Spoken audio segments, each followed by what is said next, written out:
You've probably scrolled past a photo of a massive cargo ship sitting perfectly still in open ocean, miles from any visible coast, and never stopped to think about it. The ship is just there, motionless on flat blue water, looking like someone hit pause on a video.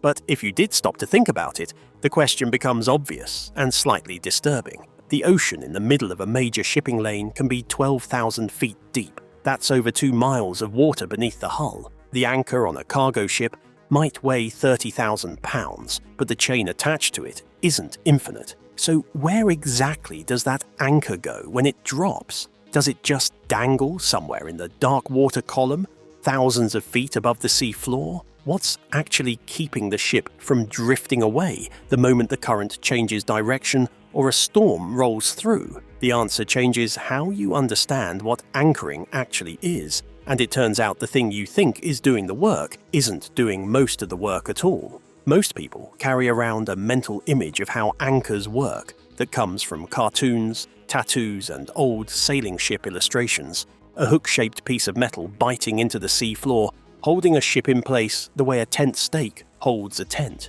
The anchor digs in, locks down, and the ship hangs tight above it, suspended by the chain like a weight on a string. That image is almost completely wrong. Real anchoring doesn't work through a fixed pin in the ground, it works through controlled resistance. And the thing doing most of the resisting isn't even the anchor, it's the chain. And the chain does something most people never think about that makes the whole system possible. Here's what actually happens when a ship drops anchor. The anchor falls through the water and hits the sea floor, landing roughly flat. The flukes, those wing-like blades on the sides of the anchor's head, are designed to bite into the bottom, but only when the pull on the anchor is nearly parallel to the sea floor. If you pull upward at a steep angle, the flukes release and the anchor comes free. This isn't a flaw in the design. The anchor is built to fail at the wrong angle on purpose, so it can be retrieved when the ship needs to leave. That means the anchor alone would be useless if the chain didn't do something clever first. The chain doesn't hang straight down like a rope. It drops from the bow of the ship, sinks through the water, and curves along the sea floor in a drooping arc. This curve has a name in physics and engineering, a catenary. Picture the way a heavy necklace hangs between 2 fingers held apart. That sag,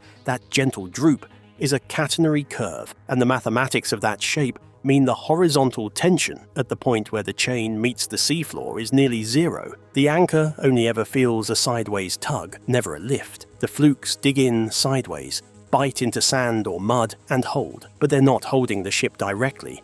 They're holding one end of a very heavy chain, and the chain is absorbing all the movement, all the drift, all the energy from waves and current before any of it reaches the anchor. Think of it like a leash made of iron, except the leash weighs as much as several pickup trucks. When the ship tries to drift, the chain doesn't yank the anchor free. Instead, the chain sags lower first, absorbing the energy the way a suspension bridge cable absorbs traffic vibration. Only after the chain has stretched into a longer, deeper curve does it transmit a gentle horizontal pull to the anchor resting on the bottom. The numbers behind this system are more extreme than most people realize. Each single link in a large ship's anchor chain weighs between 175 and 300 pounds. That's the weight of a full-grown adult per link, and there are hundreds of them.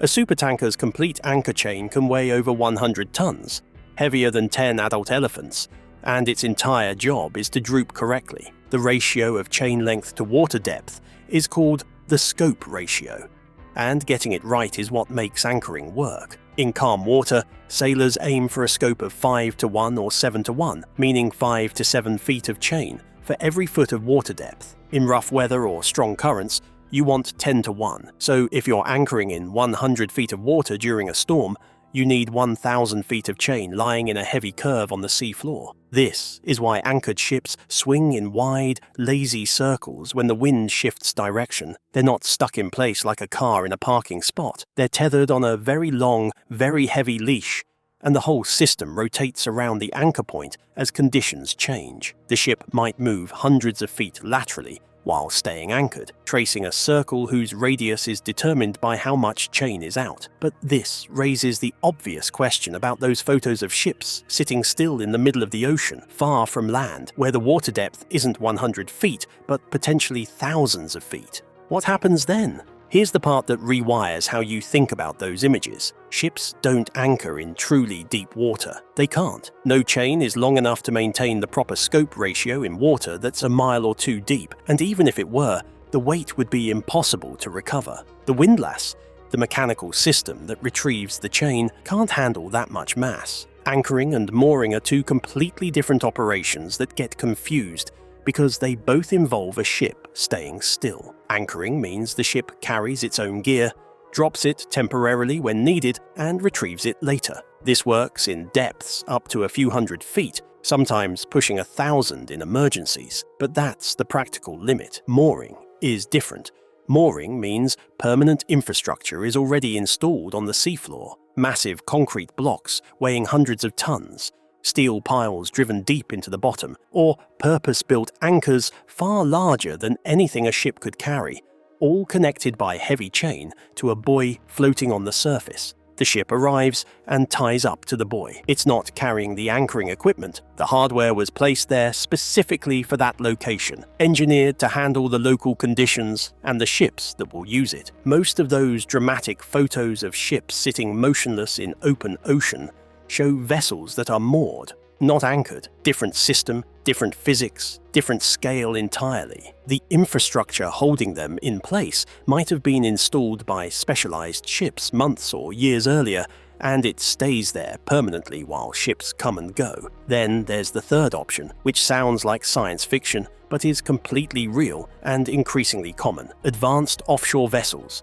drill ships, floating production platforms, pipe-laying barges often don't use anchors at all. Instead, they use dynamic positioning. These ships have multiple thrusters mounted beneath the hull, pointing in every direction. A GPS system accurate to within centimeters feeds the ship's position to a computer hundreds of times per second. The computer analyzes the position data, detects any drift caused by current, wind, or waves, and fires the thrusters in constant tiny corrections to counteract the movement. The ship stays in exactly one spot without anything touching the seafloor. It's like parking your car by having the engine constantly make microscopic adjustments to fight the wind. The most sophisticated stationary vessels in the world maintain their position entirely through software and propulsion, with no physical connection to the bottom at all. The idea of anchoring is ancient, but understanding why it worked took centuries. The earliest anchors were just rocks tied to rope,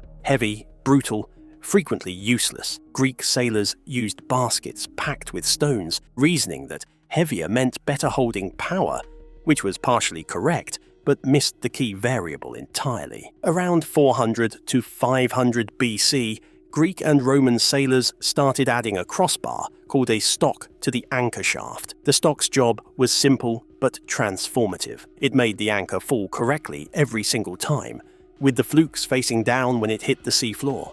Before the stock, an anchor might land on its side and just lie there doing nothing while the ship drifted. After the stock, it consistently bit into the bottom. Romans refined this further with composite designs using wood and lead, creating what historians consider the first engineered anchors rather than shaped rocks. But the iconic Admiralty anchor, the one on every sailor's tattoo and naval crest with its classic curved flukes and stock, didn't become standard until the 1800s. After centuries of incremental improvement through countless storms and shipwrecks, every modification was earned the hard way. Nobody sat down and mathematically derived the catenary curve. Sailors just kept losing ships until the designs that survived became tradition and the knowledge got passed down as practical wisdom rather than theory. The catenary curve that keeps a 300,000-ton ship from drifting into a shipping lane is the exact same mathematical shape as the power lines drooping between poles outside your window right now. Those lines aren't pulled straight, they sag deliberately,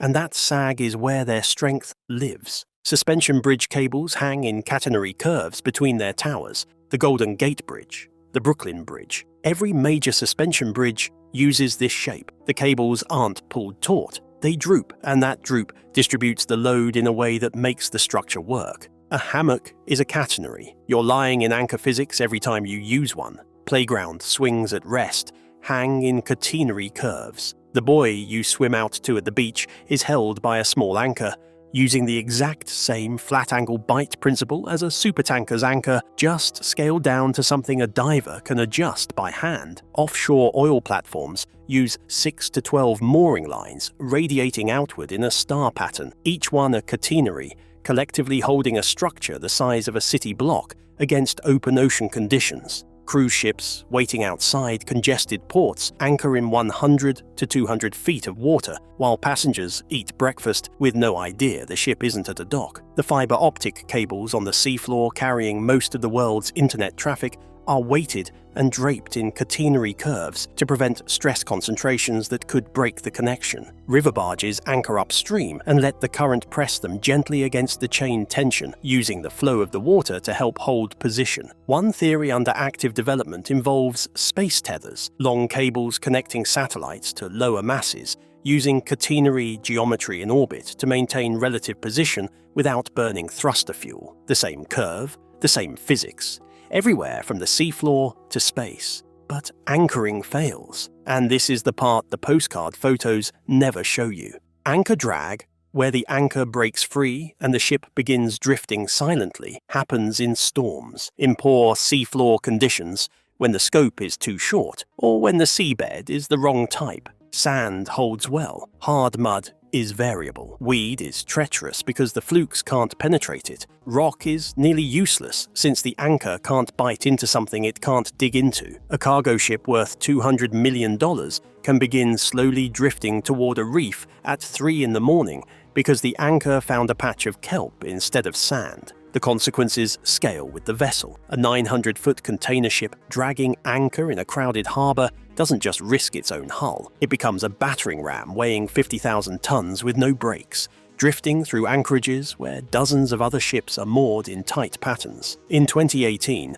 Typhoon Mangkhut hit Hong Kong and sent multiple cargo ships dragging through the harbor, one of them smashing into shore facilities and rupturing its fuel tanks. The anchors didn't fail because they were badly designed. They failed because wind forces exceeded what the holding power could resist, and once the flukes broke free, there was nothing but open water between the ship and whatever solid object it hit first. Cruise ships face different risks. They anchor routinely in tropical harbors, with coral reefs nearby, and a single anchor drag can mean the ship drifts into protected marine reserves, dragging thousands of pounds of chain across fragile ecosystems that took centuries to form. The anchor doesn't care what it's scraping, it just drags until something stops it. This is why anchored ships are never truly unattended. Anchor watch is a real job, a continuous responsibility. Someone monitors the GPS position against a fixed reference point, keeps the engine on standby, and stays ready to respond the moment the position starts creeping. Modern ships have GPS alarm systems that detect position changes within meters, so the crew wakes, the engines start, and the ship powers back to position before disaster strikes. Usually, you came in thinking a ship anchors the way a tent stake goes into the ground, something pointy forced into something solid. What's actually happening is a physics problem solved by geometry. The anchor is almost a decoy, a relatively small piece of the system. The real mechanism is a curve of steel so heavy it reshapes how force travels through it, using its own weight to convert a ship's drift into a gentle sideways nudge that flukes in the seafloor can resist. A system discovered accidentally by sailors tying rocks to rope, refined across 2,000 years of maritime trial and error, and now sometimes replaced entirely by a GPS algorithm, running on hardware smaller than your microwave. The next time you see a ship sitting still in open water, you're not looking at something parked, you're looking at applied geometry, either a catenary curve doing what suspension bridge cables do, or a computer firing thrusters hundreds of times per second to fake being anchored. If you had to anchor a massive ship in a storm, would you trust a GPS computer or a massive chain on the seafloor? Leave your answer in the comments. If you enjoyed this, hit the like button and subscribe for more videos like this.